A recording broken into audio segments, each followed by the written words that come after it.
Hi. So I was thinking about maybe doing a video about how it's like to be at uni or everyday life with mental health. And I've been diagnosed with a number amount of diagnoses, but they're just a label. They don't they don't mean anything. They don't mean that you're worse or better than anyone else. Um, for example, everybody with an eating disorder, in my opinion, always feels that if they've not been diagnosed with anorexia just alone, they've not they're not a proper individual with an eating disorder. And I have um, felt that way as well until I kind of realised that it doesn't matter. You're suffering inside, in your head, and it doesn't matter if it's not physical enough for other people to notice. People should notice how you're feeling inside, if that makes sense.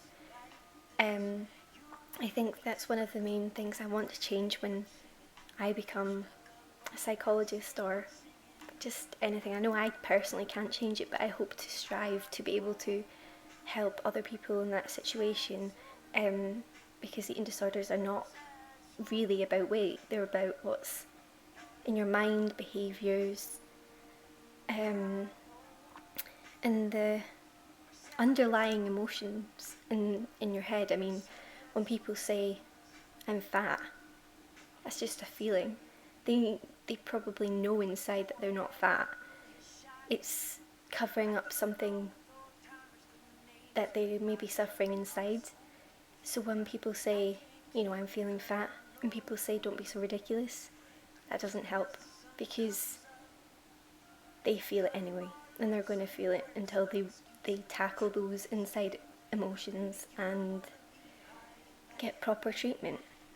But when people ask to get treatment and if they're displaying a healthy weight, normally they can't get help because they're not seen as bad enough, even though at any weight you can be critically in danger from suffering a heart attack or just genuinely things like, my mind goes blank, sorry, kidney damage,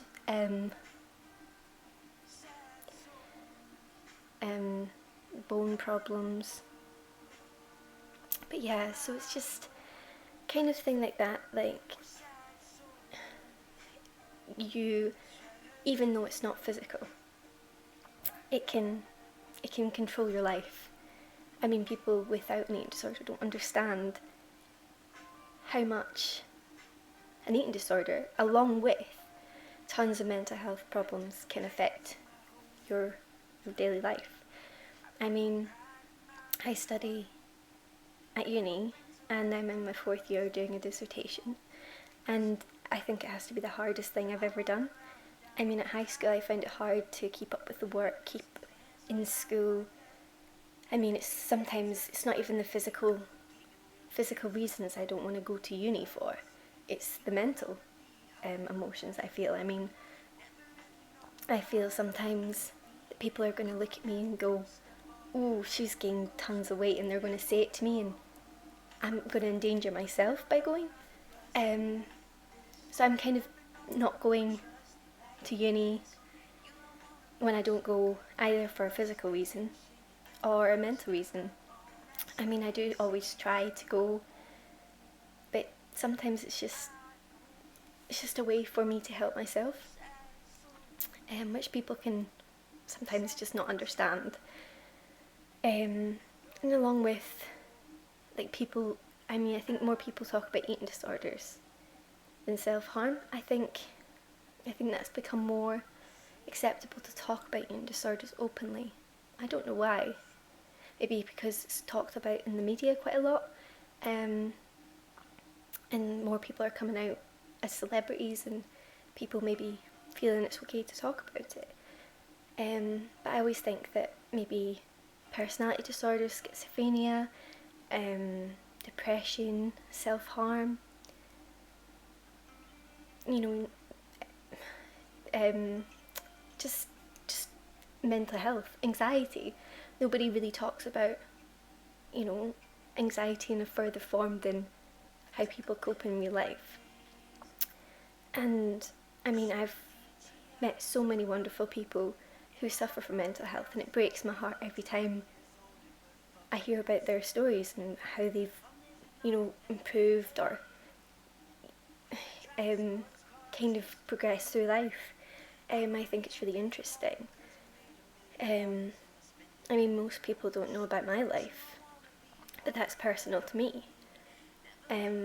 So when I say, you know, I don't feel good today, but I don't want to explain it, and people get the wrong idea. They think I just have an eating disorder because it's my choice, or you know, I'm being difficult.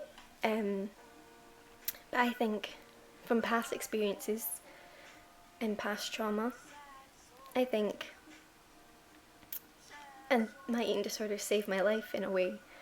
It sounds quite sad, but it's so self-harm. I think mental health kind of helps you to cope, then also makes things 10 times worse. Like it can destroy your life.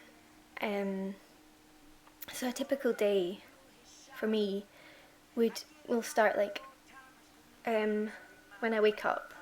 I mean, I don't sleep well. I struggle to get to sleep, so on average I usually get about 4 hours sleep, which is not too bad, but it does, after a while it gets to.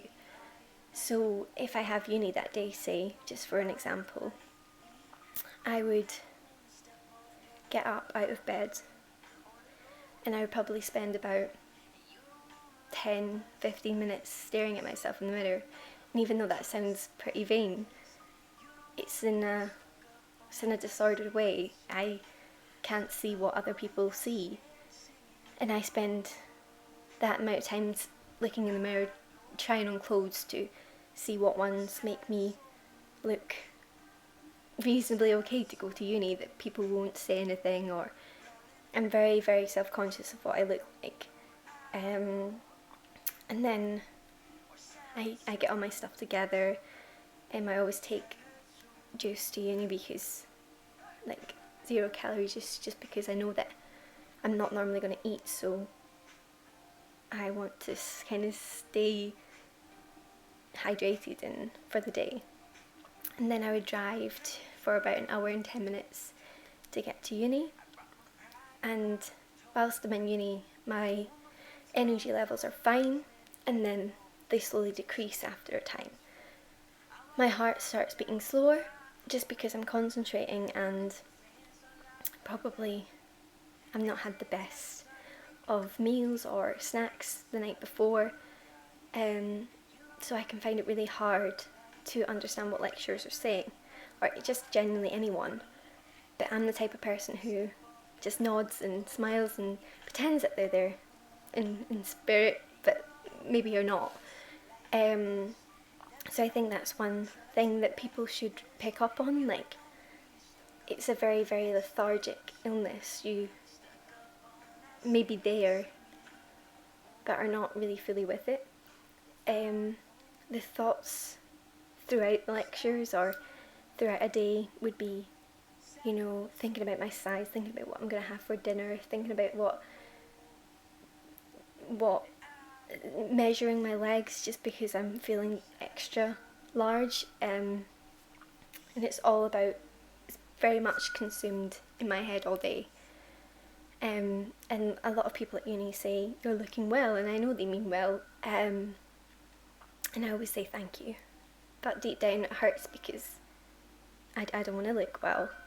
I want to look, for me personally, because of past trauma, I want to look hideous, if that makes sense. Like, I think people with eating disorders want to look good, and they want to look better at a lower weight.